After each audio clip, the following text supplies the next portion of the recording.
Hello everyone and welcome to a new video. So today I'm going to be covering and doing something that is not exactly new. This was already done by another YouTuber. I don't recall her name right now, but I will tag her channel down below. I think her series is called Makeup and Murder or Mystery, something of the sort. So this is by no means an original idea. If you're not familiar with me, my name is, well, for Londoners at least, my name's Cate and I am a criminology student, and I've always had a passion for true crime and murder, and I decided on my late night searches, I came across a case that happened right in my neighborhood in Belsize Park. So I decided to film a video on it because it was something that spoke to me just right off the bat, and I actually named one of my cats Phoebe, having no idea of any of this. So sit tight, go grab some popcorns because it's going to be a long one. So you're going to be seeing a lot of my face and hearing a lot of my voice, and without any further ado, this is the case of the double murder of Belsize Park, the murderess of Hampstead herself, the case of Phoebe Hogg. So without any further ado, let's get into the makeup and then into the video. So for my face, I will be using first of all the priming moisturizer from Glossier. It's not going to focus, but here you go. Then I'm going to be using the Ordinary Serum Foundation for my base. I'm going to be using Hourglass Veil Powder for all of my makeup fixing and all that needs. The Tarte Shape Tape for my concealer. Peaches by MAC for my blush. This Hourglass Trio for my highlighter. This Hourglass Bronzer in Nude Bronze Light. And finally, mainly as a blusher topper, I use this is Dim Light, and it just gives like a beautiful glow from within. It was on the 24th of October 1890. So 31-year-old Phoebe Hogg was found murdered. Her throat was slit across, and this was the reason why people thought that it had something to do with Jack the Ripper. So the murder was carried out on a Friday evening, and the body of Phoebe Hogg was found on Crossfield Road, which at the time was not fully developed. Half the street was already built and the other half was still in construction. Well, Crossfield Road is a quiet road in a very sort of aristocratic part of the suburb. Phoebe's body was found by a Mr. S. McDonald, who resided in number 5 Belsize Park, and I'll be inserting here a sort of map of the area to show you like where he was coming from and where she was found, where he lived, so you can get a sense of how close all of this was. At first, Mr. McDonald thought that she was drunk, but as he was carrying on throughout the street, he thought that maybe she had fallen ill and decided to go back and see if she needed any assistance. When he got closer to her, he found that she had a garment enveloped around her head. Mr. McDonald went over to Swiss Cottage station to try and get some help. He found a police constable and he brought him along to Crossfield Road.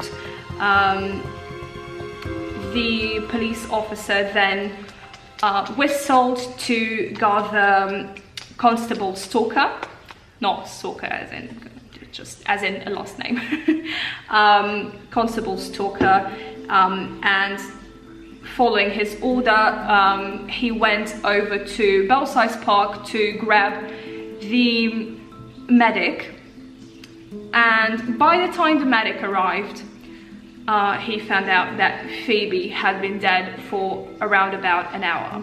Inspector Wright of the Hampstead Hill police station was called upon the scene, and straight afterwards, again because of how similar this was to the Whitechapel murders by Jack the Ripper, the section of Scotland Yard that was involved in the inquiries of those murders was called upon the case to try and help sort what had happened and whether this had any sort of connection to the Jack the Ripper murders, or if this was an entirely separate incident. So right as this happened, all the grounds surrounding the area were searched, looking for some sort of evidence.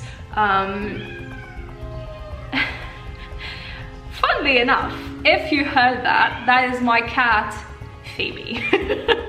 No correlation whatsoever, but yeah, that was Phoebe. The state in which Phoebe was found suggested that she was seized from behind, silenced, and her throat was slit in one clean cut from one side to the other.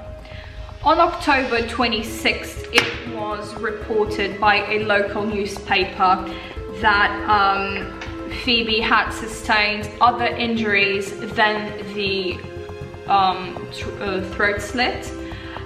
She also had a bruise on her lower jaw, some bruises on her right hand knuckle, an injury to the back of her head, but it couldn't be determined whether these injuries were sustained before or after she was killed, but that either way it was possible for her to have died from either of those injuries. So the throat slit was not necessarily her cause of death. It was then defined that even though Phoebe did not have a wedding ring, there was an indentation. So if you wear any sort of ring for an extended period of time, it's bound for your finger to be indented.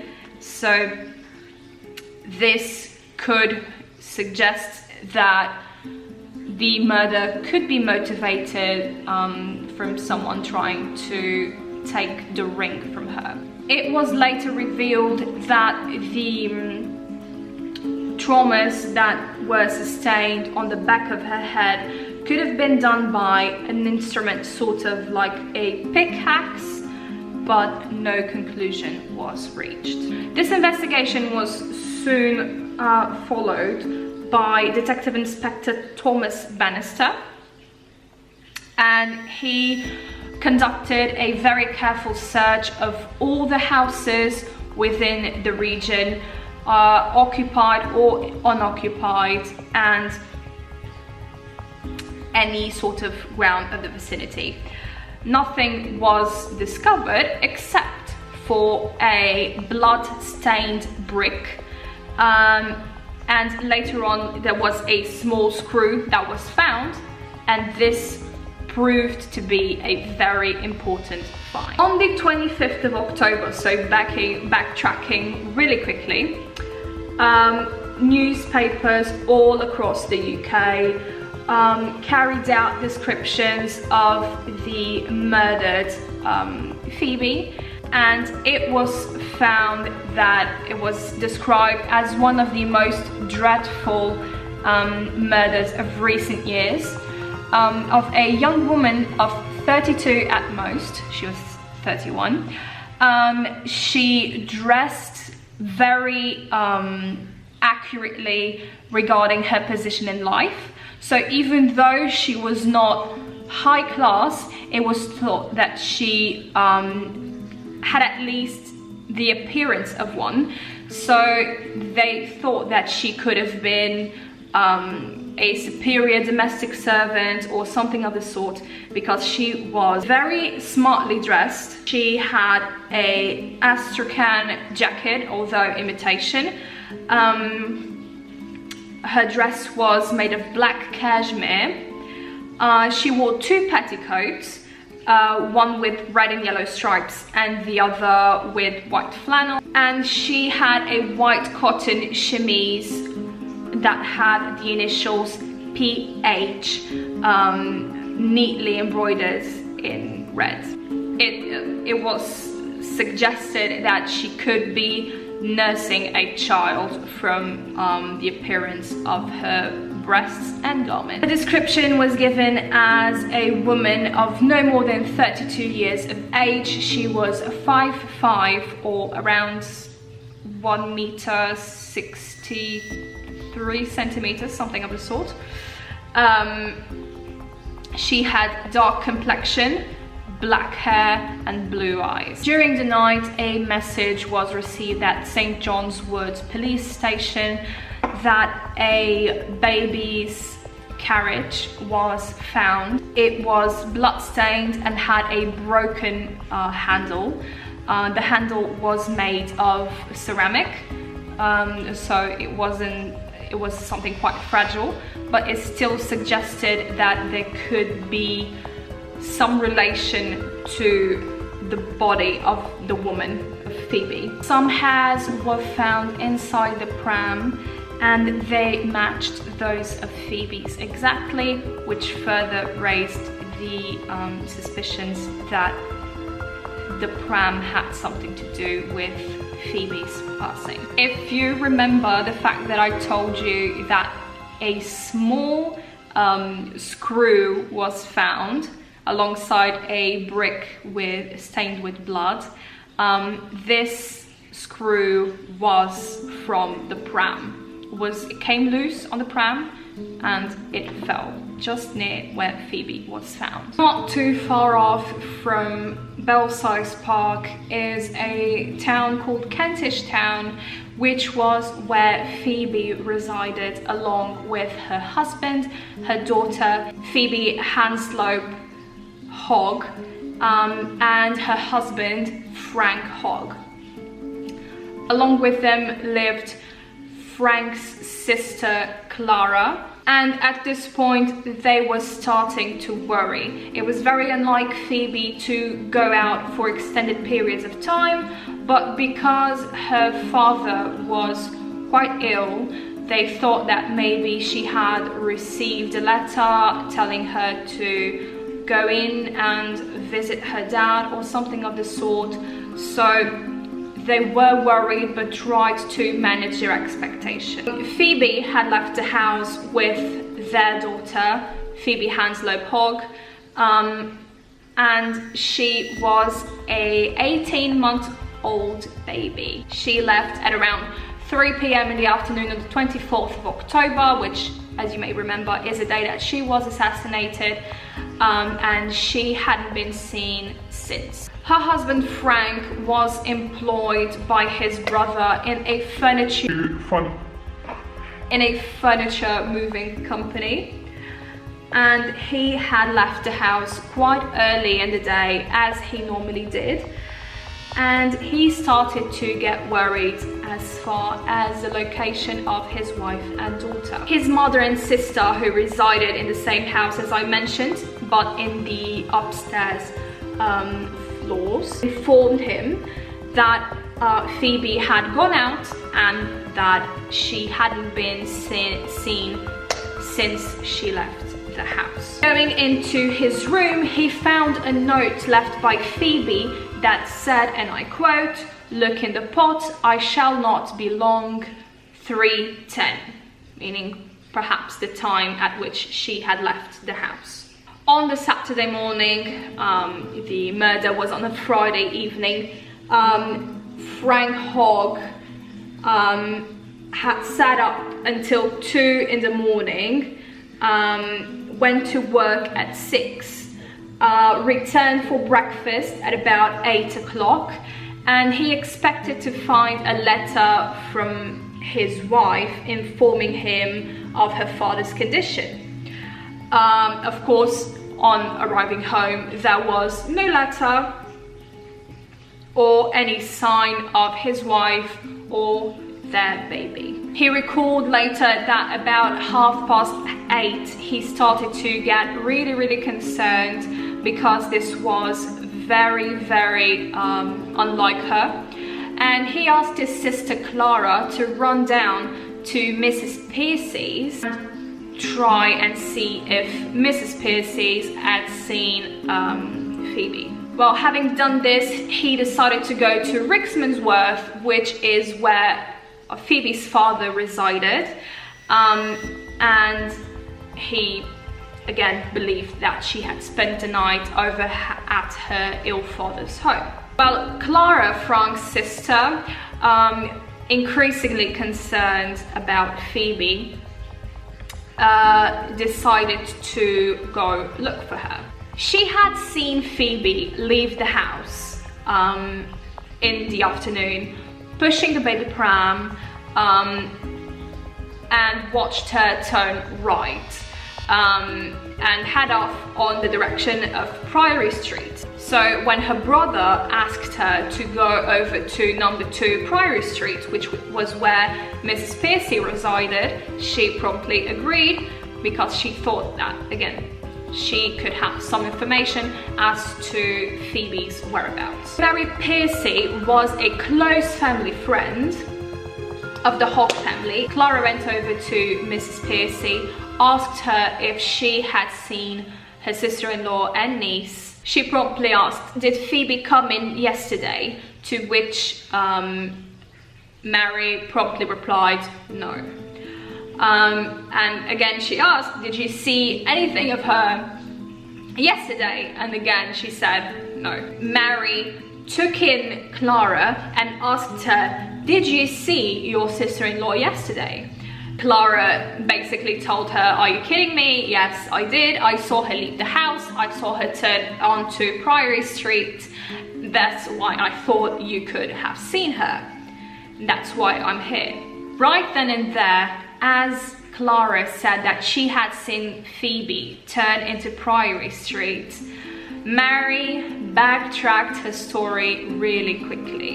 She then said that she had seen Phoebe at around about 5 o'clock, and she said that Phoebe wanted her to tend for the baby for a little while and asked her if she could borrow some money, to which Mary replied that she didn't have any to lend and that she couldn't really look after Phoebe the baby. She then excused herself, saying that the only reason why she didn't right off the bat tell Clara that Phoebe had been there was because Phoebe asked for secrecy, because she didn't want anyone knowing that she was there or that she was asking Mrs. Piercy for money. Clara asked Mary if she wanted to go with her to the Kentish Town train station to see if anyone had seen Phoebe, and she said, "Okay, let me just go grab my hat and my coat and let's go." They separated for a time and each went to look for Phoebe in their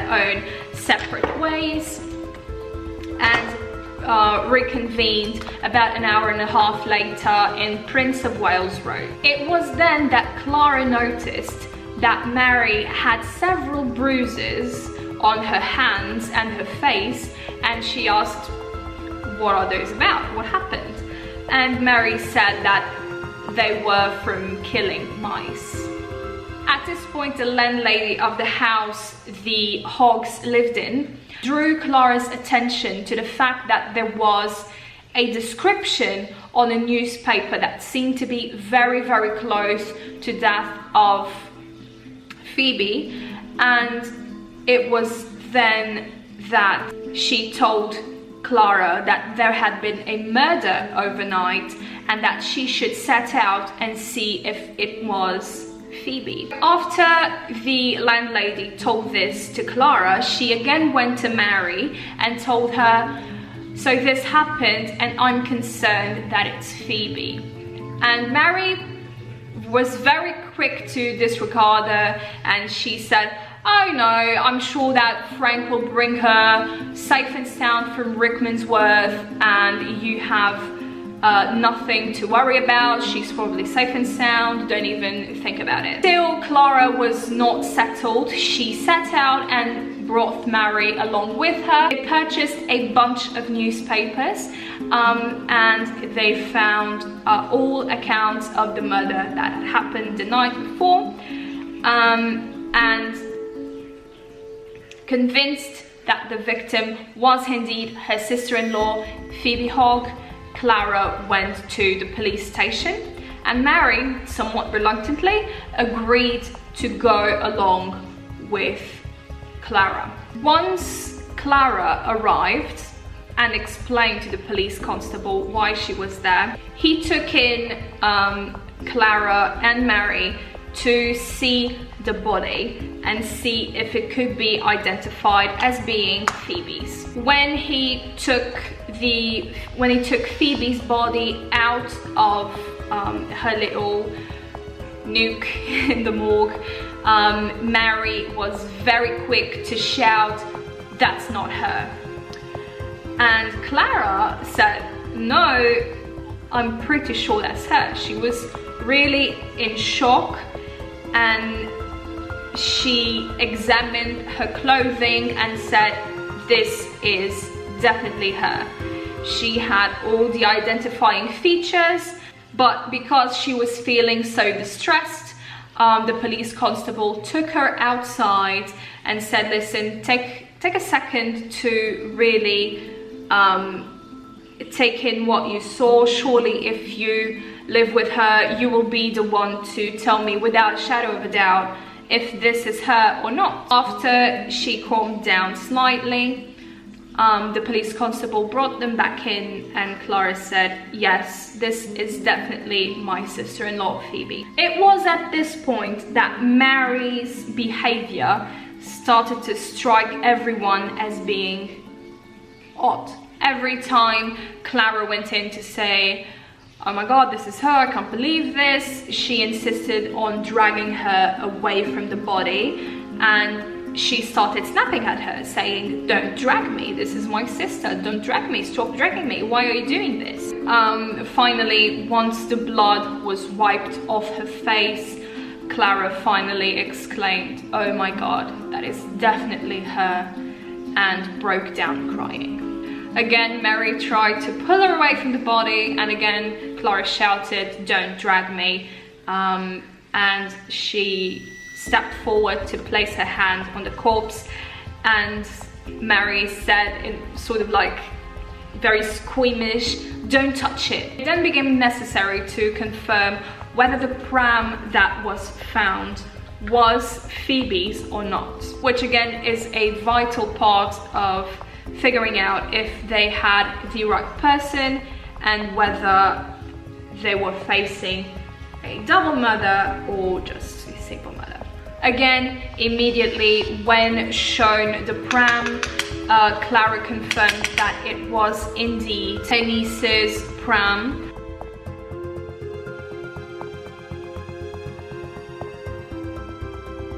When returning home, Clara and Mary were accompanied by several detectives, and they came across Phoebe's husband, Frank, who had just returned from Rickmansworth, and he was absolutely terrified, saying, "I did not find her," and this is when he was informed that Phoebe had been murdered.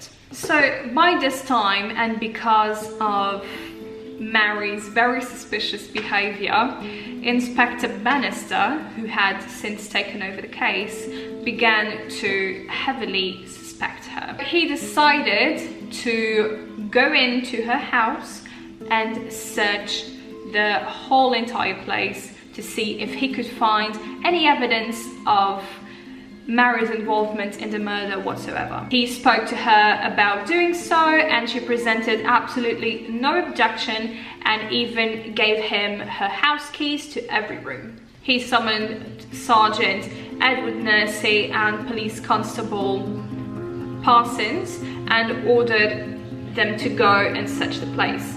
And when he did so, Mary Piercy beckoned him and said, I should like to go with them because I don't think they will be able to get in. So she was very comfortable, then backtracked, then decided to asked to go in with them. It was all very suspicious, very sketchy. Bannister gave his consent, and the trio set on to number 2 Priory Street to carry out the search, and they arrived at 3:30 p.m. According to Sergeant Nursey, Mary was emphatic throughout all of the search that she had not seen Phoebe in the previous day, when she had revealed to Clara that she had been there. When they went to search the kitchen, he noticed that the blinds were pulled all the way down. The kitchen was very dark, and when he pulled them up, 2 panes of glass were broken. So when he asked Mary why they were broken, she simply said, "Oh, I was trying to catch some mice and I broke them on accident." He then noticed that the hearthrug, which is basically a rug that's put in front of the fireplace, was saturated with paraffin. And he also saw some splashes of blood upon the wall. He said to Mary, "I believe you saw her yesterday." She became very agitated, and she did not speak as plainly as before. Now a very quick break to show you what I'm going to be using on my eyes. So I'll be relying on this hair palette. This is a Tartelette Tarte palette. This is like just neutral shades throughout. So Mary was no longer as comfortable and confident as before, and again that rose even further any suspicion that was on her regarding Phoebe's disappearance and murder. And again, she gave the same story as she was trying to give to Clara, and said, "I know I should have told you before this, but she called at around 6 o'clock, so before it was at 5, now it was 6 o'clock. And she asked me to take care of the child and asked me for some money. She did not come inside though. I told Clara about this, she can confirm it for you. She said not to say anything because it's a disgrace to ask for money." Because Mary had finally admitted that she had seen Phoebe the previous evening, Nursey telegraphed Inspector Bannister, and soon he too was crossing the threshold of number 2 Priory Street, accompanied by Superintendent Beard. So Bannister testified at the inquest as to what happened, and his testimony was reported at Lloyd's Weekly News, saying that, and I quote, "A search was made, and in the table drawer he found a carving knife with blood on the handle. There was a second carving knife with blood on the handle. In the fender was a long heavy poker with a right handle. 2 panes of glass in the window had been smashed, and all the walls and the ceiling were bespattered with blood. A black skirt with apparently blood stains on it was in the kitchen. Also an apron which appeared to have recently been washed had blood stains on it. There was a rough box and a bundle of wood beside it which had blood marks, as did both doors in a compartment. Blood was also on the floor and window sash, and the rug was very much stained with blood. There was a very strong smell of paraffin in the rug, as though an attempt had been made to get rid of it. Their searches also yielded up a card case on which the name Frank Samuel H. Hogg was printed, the name of the murdered woman's husband. Undoubtedly, to everyone that was involved in the case, one of the most unnerving things that happened with the search of Mary Pierce's house was the fact that while the agents were looking up, searching her flat up and down, she assumed a position of, quote, perfect indifference, and she whistled pretty much the entire time they were looking for some sort of evidence. He took the statement of several people who lived in the same house, and again her position was to remain as indifferent as possible, and she kept on whistling as if this was absolutely nothing to do with her. After the search was done, he said to her, "Mrs. Percy, I am arresting you for the murder of Phoebe Hogg and her child." To which she exclaimed, jumped back on the chair and said, "You can arrest me if you like. I am quite willing to go with you. I think you have made a mistake." On the way to the Kentish Town Police Station, she asked, why do you charge me with the crime? And Bannister replied, "On account of the evidence." She retorted with, "Well, I could never do something that dreadful to anyone." And at this point, Bannister said, "Please remove your gloves." And her hands were not only quite mangled, but bearing 2 wedding rings. One of brass and the other one a rather thick gold wedding band, which belonged to Phoebe. Alright, I'm gonna have to be rather quick on this ending part.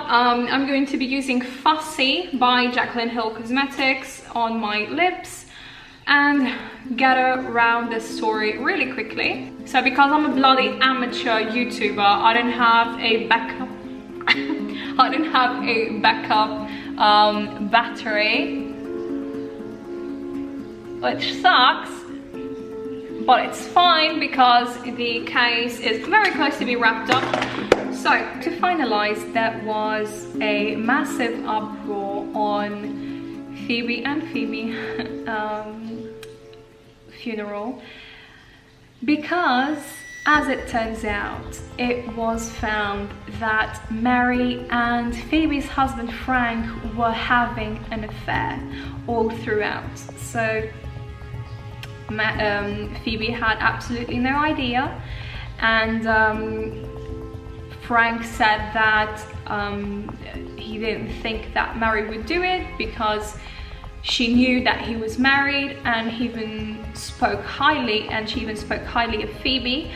But the truth of the matter is that Mary ended up confessing to the murder of both Phoebe, the 18-month-old baby, and Phoebe, the wife of her lover. When it came time for their funeral, a massive crowd gathered around the gates of Finchley Cemetery, and they started shouting at him, calling him a killer, and saying that he deserved to be hung. So it was absolutely not a good ending of the story. Frank was shunned, and he could no longer be a part of some of the social circles that he ran in, and thus ends the mystery and the story of who killed Phoebe Hogg. I hope you guys enjoyed this. I absolutely did. I don't know if you did, but I had a blast. I was so invested in this case. I was up until 2 in the morning just reading all about it.